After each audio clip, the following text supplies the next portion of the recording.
አንዲትም ቃል ሳትተነፍሺ አንቺን በማጣቱ እንዲጸጸት የምታደርጊበት መንገድ። ልትደውይለት አይገባም። መልእክት ወይም ቴክስት ልትልኪለትም አይገባም። ልትለምኚው፣ ልታብራሪለት ወይም ፊቱ ልታለቅሽ አይገባም። ምክንያቱም አንድ ሰው ካጣሽ በኋላ ልታደርጊው የምትችይው ትልቁና ኃይለኛው ነገር እሱ መቼም ሊረሳው የማይችለው አይነት ሰው መሆኑን ነው። ማንም የማይነግርሽ እውነት ይሄ ነው። የምትከተልና የምትለምን ሴት ትረሳለች። ራሷን የምትለውጥና የምታድስ ሴት ግን ያስቆጫል፣ ያጸጽታል። በእነዚህ ሁለት ነገሮች መካከል ደግሞ ሰፊ ልዩነት አለ።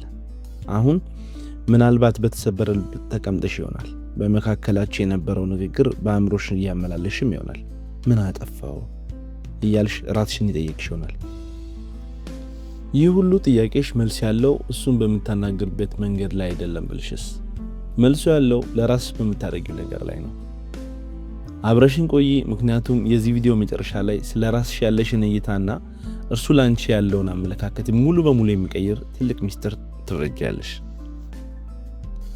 እንኳን ደህና መጣችሁ። ዛሬ የምናወራው አንዲት ሴት ግንኙነት ሲያልቅ ወይም የምትወደውን ሰው ስታጣ ልታደርገው ስለምትችለው በስሜት ረገድ በጣም ኃይለኛ ስለሆነ ነገር ነው። ይህ ደግሞ ከበቀል፣ ከጨዋታ ወይም ሰውን ስለማስቀናት ከመሞከር ጋር ምንም ግንኙነት የለው። ነገሩ ራስን ስለመሆን ነው። ላላመሰገነሽና ዋጋሽን ላላወቀ ሰው ተሰጪው በነበረው ፍቅር ስር ተቀብሮ የነበረውን ያንን ድንቅ ማንነትሽን መልሰሽ ስለማውጣት ነው። ያ ሰው ማንነትሽ ብቅ ሲል ደግሞ እሱ ያስተውላል፣ ግር ይለዋል፣ ይጸጸታል። ይህ የሚሆነው አንቺ ስላቀድሽ አይደለም፣ ነገር ግን እድገትና ለውጥ አይን የሚገባና ችላ ሊባል የማይችል ነገር ስለሆነ ነው። በዚህ ቪዲዮ ውስጥ ወንዶች የተወሰኑ ሴቶችን በማጣታቸው ለምን እንደሚጸጸቱ ያለውን እውነተኛ ስነልቦናዊ ምክንያት፣ አንቺም በዝምታና በኃይል የማይረሳ ሰው ለመሆን ልታደርጋቸው የሚገቡ ነጥቦችን እና ይህን አድርገው ህይወታቸውን ለዘላለም የቀየሩ የሁለት ሰዎችን እውነተኛ ታሪክ አጋራቸዋለሁ። ይህ የበቀል ቪዲዮ አይደለም፣ ይህ የፈውስ ቪዲዮ ነው። ፈውስ ደግሞ በትክክል ሲከወን በዓለም ላይ ካሉ ነገሮች ሁሉ ይበልጥ ማራኪ ነው። ወደ ዝርዝሩ እንግባ። እሱ አንቺን በማጣቱ የሚጸጸትበት ስነ ልቦናዊ ምክንያት። በመጀመሪያ አንድ አስፈላጊ ነገር ላብራራላችሁ። ወንዶች ብዙ ጊዜ አንድን ሰው የማጣት ስሜቱ ወይም ሸክሙ ወዲያውኑ አይሰማቸውም። ግንኙነቱ ሲያልቅ፣ በተለይም እሱ ራሱን ያራቀ ወይም ለርቀቱ ምክንያት ከሆነ መጀመሪያ ላይ እረፍት ወይም ሪሊፍ ሊሰማው ይችላል። ለራሱ እንዲህ ይላል፣ ብቻዬን መሆን ነበረብኝ፣ ነገሩ አይሰራም ነበረ፣ ደህና ሆናለሁ። ለጥቂት ሳምንታት፣ ምናልባት ለጥቂት ወራት ያንን ያምናል። ነገር ግን ቀጥሎ የሚሆነው ነገር አለ። በሰው ልጅ አእምሮ ውስጥ የንጽጽር ውጤት የሚባል ነገር አለ። አንድ ነገር ከእጃችን ሲወጣ የአሁኑን ጊዜ ካለፈው ጋር እናነጻጽራለን። አንዲት ሴት ደግሞ ግንኙነቱ ካለቀ በኋላ ይበልጥ እያደገች እየተፈወሰችና እያበራች ስትሄድ ለሄደ ሰው ንጽጽሩ በጣም ህመም እየሆነበት ይመጣል። አንቺን ማየት ይጀምራል። ግን ያቺን ስታለቅስ የነበረችውን የሱን ትኩረት ለማግኘት የምትለምነውን አንቺን አይደለም፣ ይልቁንም አዲሷን አንቺን ማየት ይጀምራል። በራሷ የምትተማመነውን፣ የምታበራውን፣ ሰላሟን ያገኘችውን። ያን ጊዜ በውስጡ የሆነ ነገር ይቀየራል። እንዲህ ብሎ ያስባል፣ ቆይ እቺ ያቺው ሴት ናት? ቀጥሎም ምን ሆና ነው እንደዚህ የተለወጠችው? በመጨረሻም ከሁሉ በላይ አሳማሚው ጥያቄ ይመጣበታል። ስህተት ሰርቼ ይሆን? ያ ጥያቄ፣ ያ ሐሳብ፣ እሱ ነው ጸጸት የሚባለው። ይህ እንዲሆን ደግሞ አንቺ አንዲትም ቃል መናገር አይጠበቅብሽም። ነገር ግን ዋናው ነገር እዚህ ጋር ነው። በጥንቃቄ ስሚ። ይህን የምታደርጊው ለሱ ብለሽ አይደለም፣ ለራስሽ ብለሽ ነው።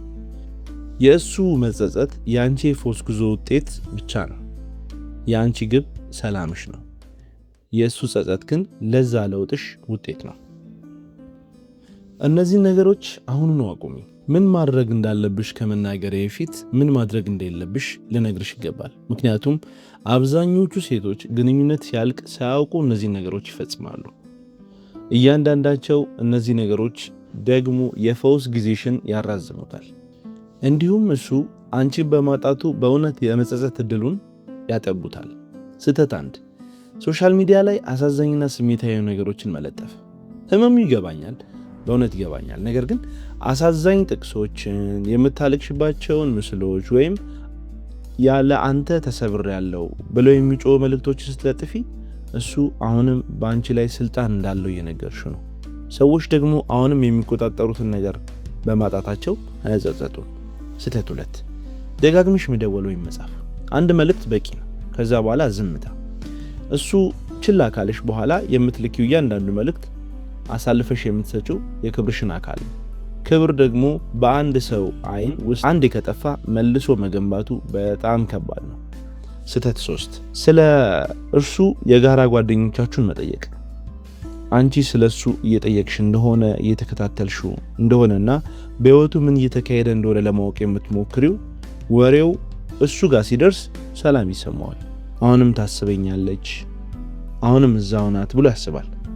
መመቸት ደግሞ ጸጸትን ይገላል። ሌላኛው ስህተት ደግሞ እርሱን ለመመለስ ብለሽ ራስሽን ለመለወጥ መሞከር። ለእርሱ ብለሽ ክብደት አትቀንሺ፣ ለእርሱ ብለሽ አለባበስሽን አትቀይሪ፣ ለእርሱ ብለሽ አዲስ ሰው ለመሆን አትሞክሪ። ለራስሽ ስትይ አድርጊው። ለውጥሽ የሱ ውጤት ከሆነ ቀድሞውኑ ትልቁን ውጊያ ተሸንፈሻል ማለት ነው። ነገሮች ሁሉ የሚቀየሩት እዚህ ጋር ነው። ምክንያቱም ወንዶች እንዲጸጸቱ የሚያደርጉ ሴቶች ይህን የሚያደርጉት ለወንዱ ብለው ሳይሆን በመጨረሻ ራሳቸውን ስለመረጡ ነው። የሃናን ታሪክ ልንገራችሁ። ሃና ዳዊት ከሚባል ሰው ጋር ለ2 ዓመት የሚቆይ ግንኙነት ነበራት። በጥልቀት ተወደው ነበረ።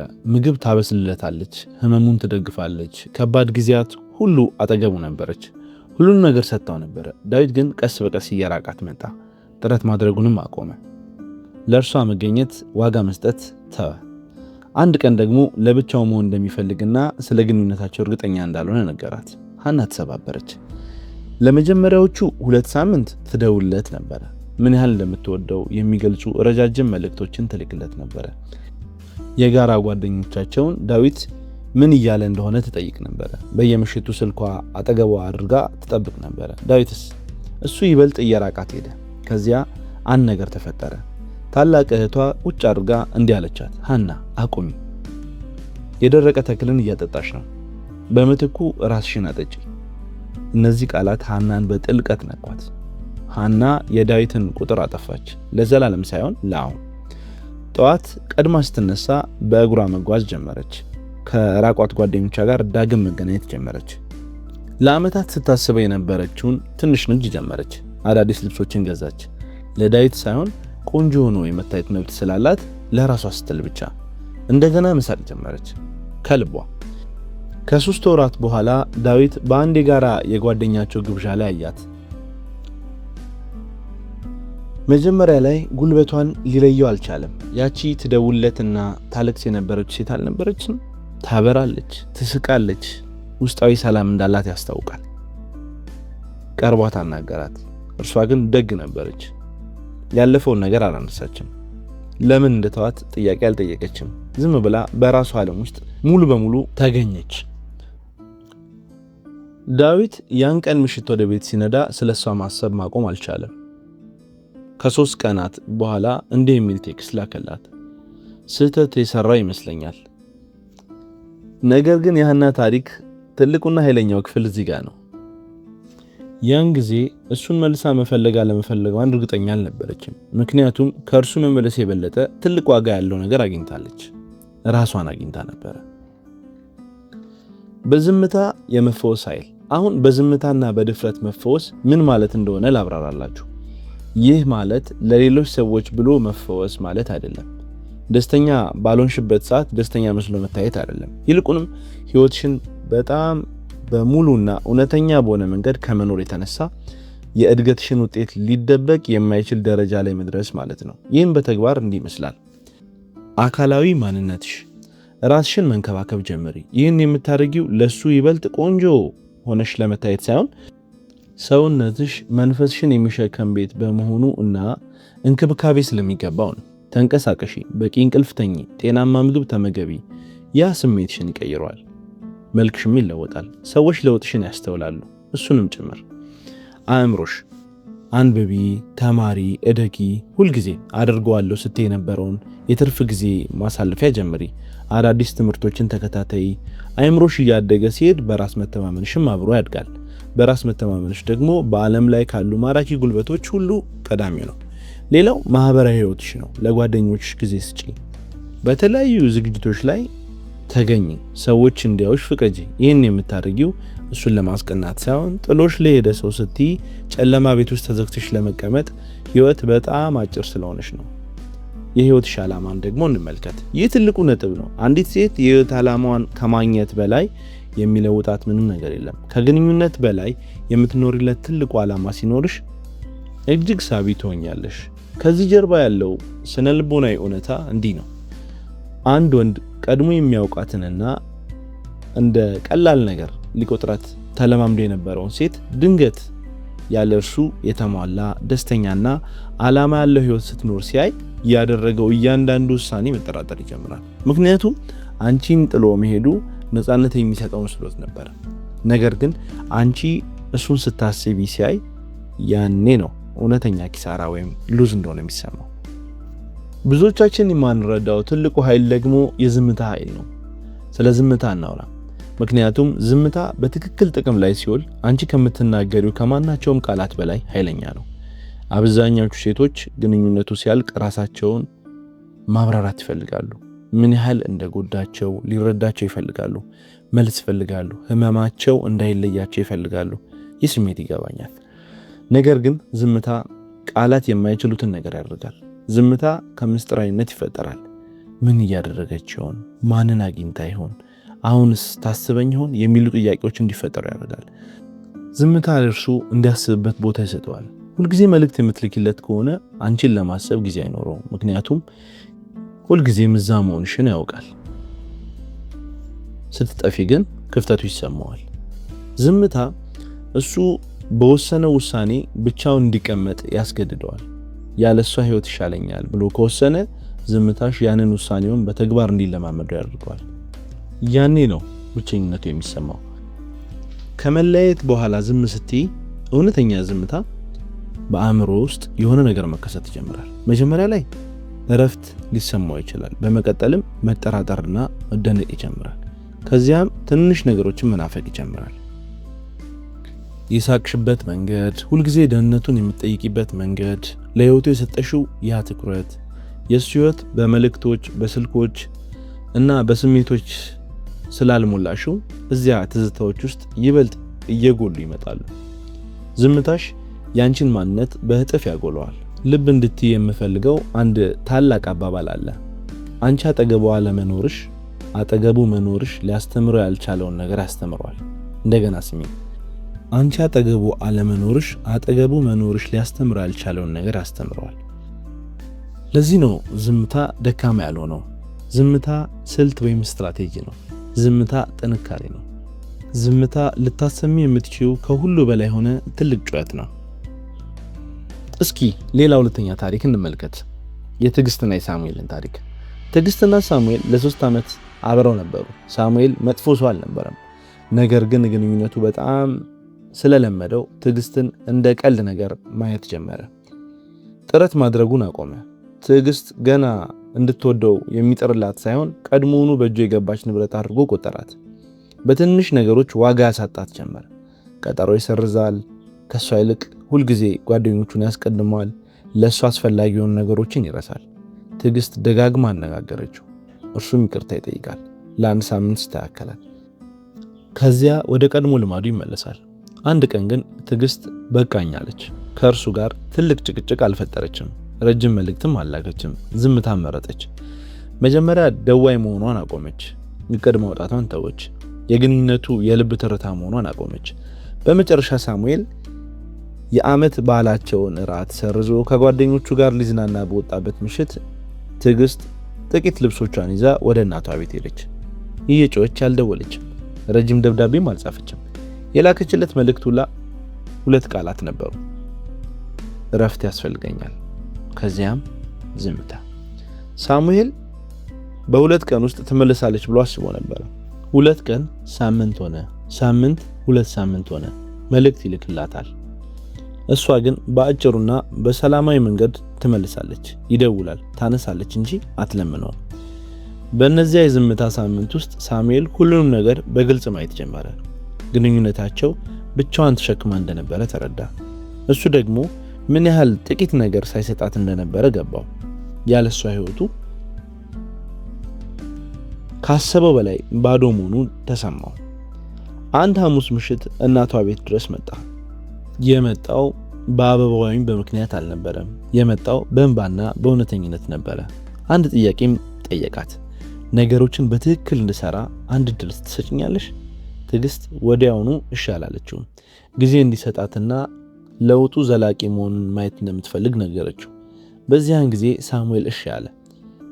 ይህ ሊሆን የቻለው ትዕግስት ስለተከተለችው ሳይሆን ዝምታዋ ለዘላለም ሊያጣ ያለውን ነገር እንዲረዳ በቂ ጊዜ ስለሰጠው ነው። ሌላኛውን እጅግ በጣም ወሳኝ የሆነውን ነገር ደግሞ እሱ መቼም የማይረሳት ሴት ሆኜ አሁን የዚህ ቪዲዮ ተግባራዊ ክፍል ልነግራችሁ ነው። የዳነች በራሷ የምትተማመን ዓላማ ያላትና የውስጥ ሰላም ያገኘች አንቺ ማንነት ቀድሞውኑ በውስጥሽ አለች። ዋናው ግባችን ይህንን ማንነትሽን ለሱ ማሳየት መሞከር ሳይሆን በእውነት ያቺን ሴት መሆን ነው። ያቺን ሴት ስትሆኚ ደግሞ ሌላ ምንም ማድረግ አይጠበቅምሽም። እሱ ይሰማዋል፣ ሰው ሁሉ ይሰማዋል።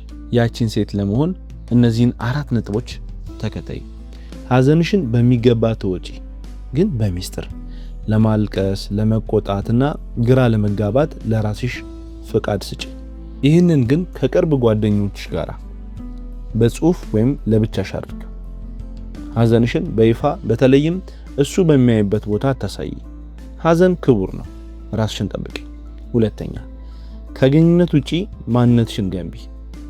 እሱን ከመታወቅሽ በፊት ማን ነበርሽ? ምን ተወጅ ነበረ? ምን ያስቅሽ ነበረ? ህልሞችሽ ምንስ ነበሩ? ወደ እነዚያ ነገሮች ተመለሽ። ራስሽን በድጋሚ አግኝ። ምክንያቱም ከሁሉ በላይ ሳቢ የሆነች ሴት ማንነቷን የምታውቅ ሴት ነች። ሶስተኛው ደግሞ ሶሻል ሚዲያሽ በዝምታ እንዲናገር አድርጊ። የበቀል መልእክቶችን መለጠፍ አያስፈልግሽ። አዲስ ሰው እንዳገኘሽ ለማሳየት ፎቶ አትለጥፊ። ዝም ብለሽ ህይወትሽን፣ ደስታሽንና እድገትሽን ብቻ አሳይ። የጧት ቡናሽን፣ የሄድሽበት ቦታ፣ ያሳካሻቸውን ግብ ብቻ። ቀለል ያለ እውነተኛና ግድ የለሽ የሆኑ ነገሮችን ከማንኛውም ድራማ በላይ በጥልቀት ይሰማሉ። አራተኛው ደግሞ ሰላምሽን እንደ ውድ ንብረትሽ ጠብቂው። ምክንያቱም ሰላምሽ በእውነት ውድ ንብረትሽ ነው። ማንም ሰው እሱን ጨምሮ የምትገነቢውን ሰላም እንዲያውክብሽ አትፍቀጂ። ሰላም ያላት ሴት በማንኛውም ቦታ ውስጥ በጣም ኃይለኛ ሴት ነች። ያ ኃይል ደግሞ አንቺን መተው ቀላል የመሰለው ሰው ሳይቀር እንዲጠነቀቅ ያደርገዋል። በጣም አስፈላጊ በሆነ ነገር ማጠቃለል እፈልጋለሁ። ይህ ቪዲዮ እሱ እንዲጸጸት ማድረግን እንደ ዋና ግብ ተደርጎ የተዘጋጀ አይደለም። ይልቁንም አንቺ የራስሽን ዋጋ እና ክብር በጥልቀት እንድትረጁ ነው። ያኔ የሱ መጸጸት ወይም አለመጸጸት ለአንቺ ትርጉም አይኖረውም። ምክንያቱም እውነተኛው ሚስጥር ይሄ ነው። ወንዶች በማጣታቸው ይበልጥ እንዲጸጸቱ የሚያደርጉ ሴቶች እሱ ተጸጸተ አልተጸጸተ ግድ የማይላቸው ሴቶች ናቸው። እነሱ ይፈወሳሉ፣ ያድጋሉ፣ አዲስ ማንነትን ይለብሳሉ። በጉዟቸው መካከል የእነርሱ ዋጋ ለማረጋገጥ የእነሱ መጸጸት እንደማያስፈልጋቸው ይረዱታል። ማረጋገጫውን ያገኙት ከራሳቸው ውስጥ ነው። ስለዚህ ይህን ቪዲዮ የምታዩ ከሚያም መለየት ከሆነ በኋላ እንደ ቀላል ነገር ተቆጥረሽ ከሆነ ወይም አንቺን ሙሉ በሙሉ እንደማይወድሽ ሰው ፍቅርሽን ስትሰጪው ከቆየሽ በኋላ ከሆነ ይህን ስሚ። አንቺ ከመጠን በላይ ወይም ቱማች አይደለሽም። በጣም ስሜታዊ አይደለሽም። ለመወደድ ከባድ ሰው አይደለሽም። አንቺ ዝም ብለሽ በተሳሳተ ቦታ ላይ ነበርሽ። ትክክለኛውን ፍቅር ለስህተተኛ ሰው እየሰጠሽ ነበረ። አሁን ያንን ፍቅር ለራስሽ የምትሰጭበት ጊዜ ነው። ህይወትሽን ገንቢ፣ ልብሽን ፈውሽ፣ ሰላምሽን ፈልጊ እና እርሱ ሩቅ ከሆነ እንዲመለከትሽ ፍቀጂለት። እንዴት አንቺን የመሰለች ሴት ሊያጣ እንደቻለ እየገረመው እንዲኖር። ይህ የሚሆነው አንቺ ስላቀድሽ ሳይሆን ራስሽን ስለመረጥሽ ነው። ያ ምርጫ ደግሞ ያቺ አንዲት ኃይለኛ ውሳኔ በህይወትሽ ውስጥ የምታደርጊውን ከሁሉ በላይ ውብ ነገር ነው ማለት ነው። ይህ ቪዲዮ ልባችሁን ነክቶት ከሆነ ከታች ባለው አስተያየት መስጫ ላይ እንዲህ ብላችሁ ጻፉልኝ። ለራሴ ስል ዛሬ የማደርገው አንድ ነገር ብላችሁ ሐሳባችሁን እዛ ላይ አስፍሩልኝ። ሁሉንም አስተያየቶቻችሁን አነባለሁ። እንዲህ ያሉ ጥልቅ መልእክቶች እንዲደርሷችሁ ሰብስክራይብ ያድርጉ። ይህ ቪዲዮውን ለሚያስፈልጋት ሴት ደግሞ ያጋሯት ወይም ሼር ያድርጉላት። የፍቅር ወግ ይመቻችሁ።